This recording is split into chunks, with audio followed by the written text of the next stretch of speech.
1965 was a successful year for space science and applications. There were the spectacular results of the Ranger and Mariner missions and the other significant accomplishments which advanced our programs toward their objectives. These objectives are to explore the moon, the planets, and the interplanetary environment of our solar system, to investigate the sun and its relationship to Earth, the geophysical properties of the Earth, and the physical nature of the universe, to determine the biological effects of the space environment on Earth life forms, and to search for and analyze extraterrestrial life, to develop experiments for manned space flights which use the special capabilities of the trained astronaut as a sensor, manipulator, and evaluator, to provide pre-doctoral training for scientists and engineers, and grants for space science research projects and laboratory facilities to best use university resources for the national space effort, to develop and manage launch vehicle systems on which reliable space transportation for all payloads depends, to conduct research and development on meteorological satellite systems and support the Weather Bureau in applying them to an operational system, to develop and apply space technology to other practical satellite applications, such as communication and navigation. In April 1965, one accomplishment in communications was the NASA turnover of SYNCOM-3 and SYNCOM-2 to the Department of Defense for their operational use.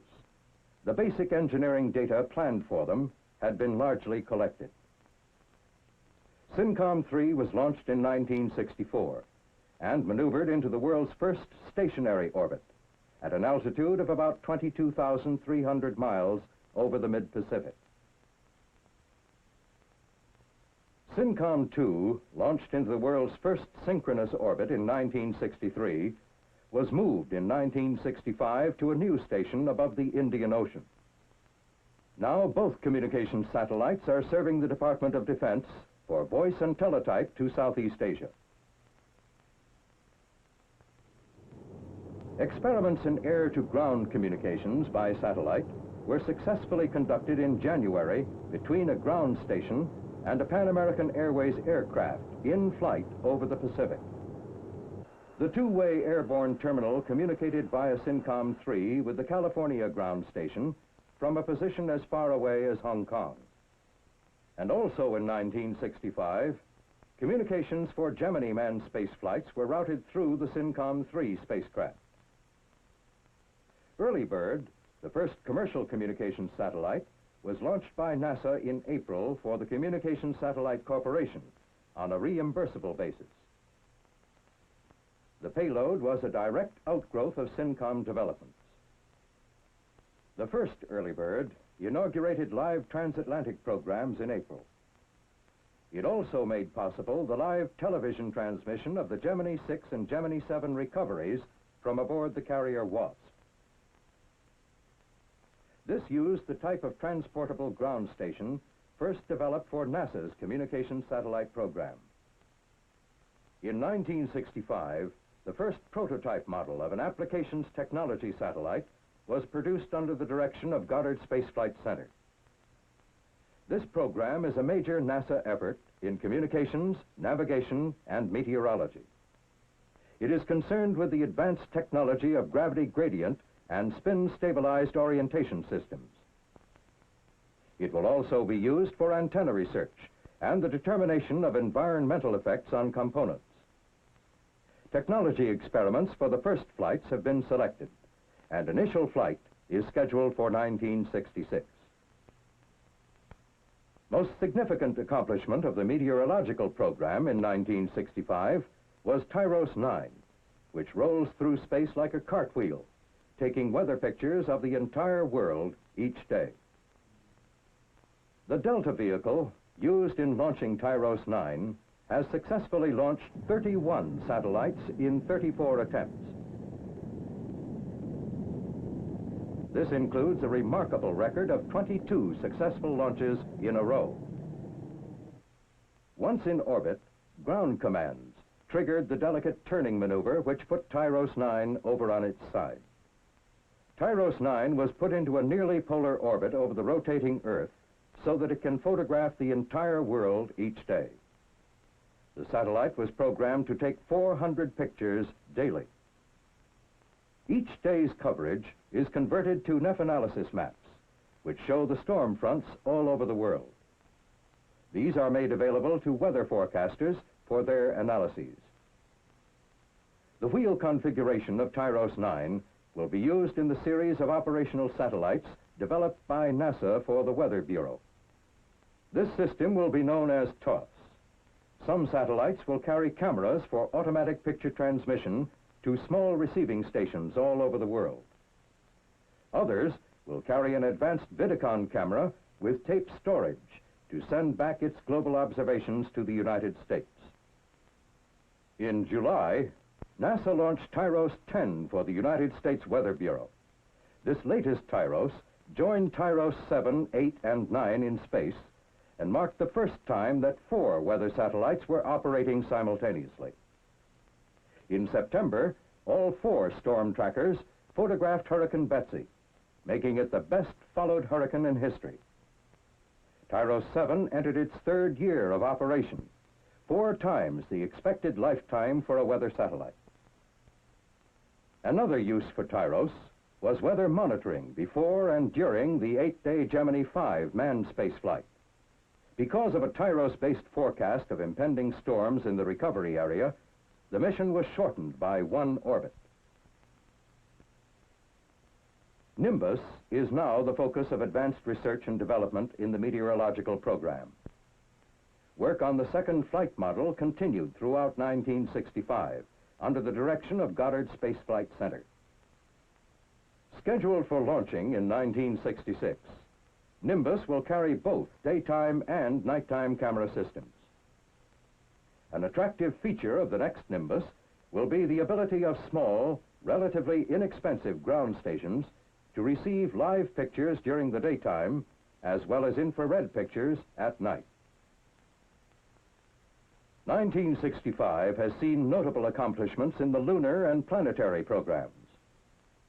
These include the completion of the successful Mariner mission to Mars, the first flight of the new Pioneer series of interplanetary missions, and the success of the last 2 Ranger photographic missions to the Moon. The extraordinary pictures sent back from the successful Ranger 7 mission caused substantial modifications in earlier theories about the Moon. They resulted in lunar maps and models of an accuracy and scale to within a few feet. The area within the sea of clouds which Ranger 7 photographed was renamed Mare Cognitum, the known sea. Ranger 8 target areas were re-evaluated according to Ranger 7 findings. It was launched in February from Cape Kennedy by an Atlas Agena.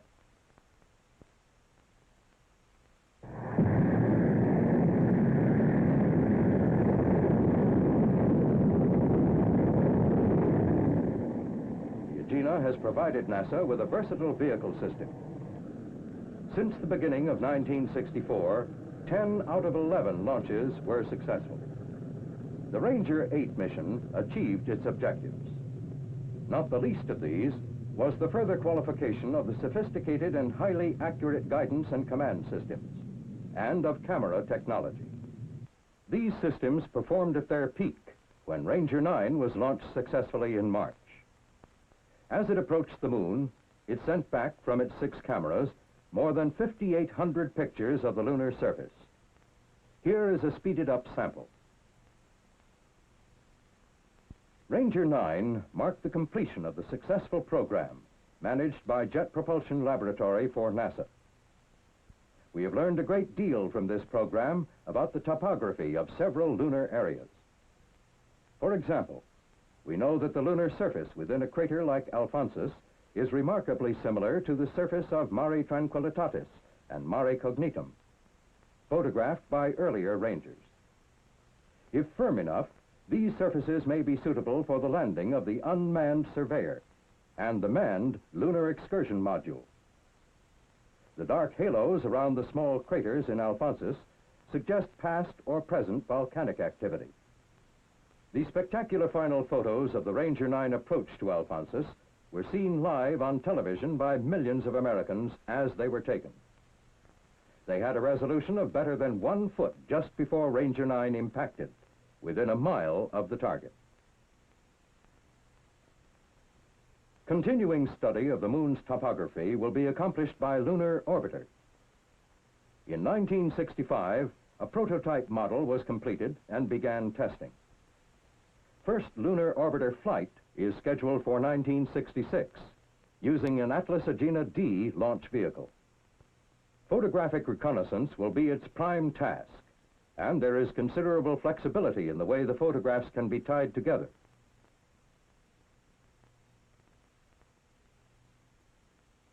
Last year, 10 potential areas were selected for coverage by the first mission. They include examples of all the major types of the moon's surface to permit assessment of their suitability for spacecraft landings. Each is 22 miles wide and 58 miles long. 9 of the 10 sites are within the area proposed for Apollo manned landings. Lunar Orbiter will approach within 29 miles of the lunar surface at perigee and may remain in orbit for up to 1 year. This should make it an ideal vehicle to obtain scientific data as well as extensive photographic coverage. The end of the year saw the first flight model of Surveyor in final system test prior to shipment to Cape Kennedy. Surveyor is our most complex unmanned lunar exploration project. It is designed to make a soft landing on the moon and provide a wide variety of scientific data, as well as to survey areas on the lunar surface as possible landing sites for manned missions. This flight model Surveyor and the prototype which preceded it underwent qualification testing throughout 1965 under the management of the Jet Propulsion Laboratory. The spacecraft was subjected to vibration tests. It went into a simulated space environment in the solar thermal vacuum chamber. With its ground support equipment, the prototype was shipped to Cape Kennedy. Here, it was used to check out launch facilities and procedures. Then it moved to Goldstone Tracking Station in the California desert. Here, it underwent compatibility testing with NASA's Deep Space Network. On November 22nd, a most significant milestone was passed in the Surveyor program. A T-2N terminal descent test vehicle performed successfully in a combined tether and descent test at Holloman Air Force Base, New Mexico. Prime objectives were to verify the soft landing capabilities of the Surveyor spacecraft and evaluate critical flight parameters in the velocity sensor, flight control, and vernier engine subsystems. You will note that once the vehicle was released from the balloon, there was no discernible displacement in pitch, yaw, or roll. This stable descent attitude was maintained by the constantly varying thrust output of the throttle-controlled engines, responding to the commands of the flight control subsystem. After release, the vehicle automatically adjusted to the planned descent trajectory until a constant descent rate of 5 feet per second was reached. This constant descent rate can be seen as the time when the stabilizing chute fell to the side of the vehicle. In effect, the spacecraft made a simulated lunar surface landing and was recovered by parachute at an altitude of 500 feet. From this first successful performance of the model, we can conclude that the design is adequate to guide the spacecraft to a gentle landing on the moon. The system will, however, undergo further testing. Many problems, managerial and technical, were overcome during this year of qualification and test. Now, a Surveyor spacecraft is nearing flight acceptance for the first mission in the most difficult project yet undertaken in the Space Science and Applications program. Centaur, launch vehicle for Surveyor, has completed the first phase of its development program with a successful launch in August, carrying a Surveyor dynamic test model.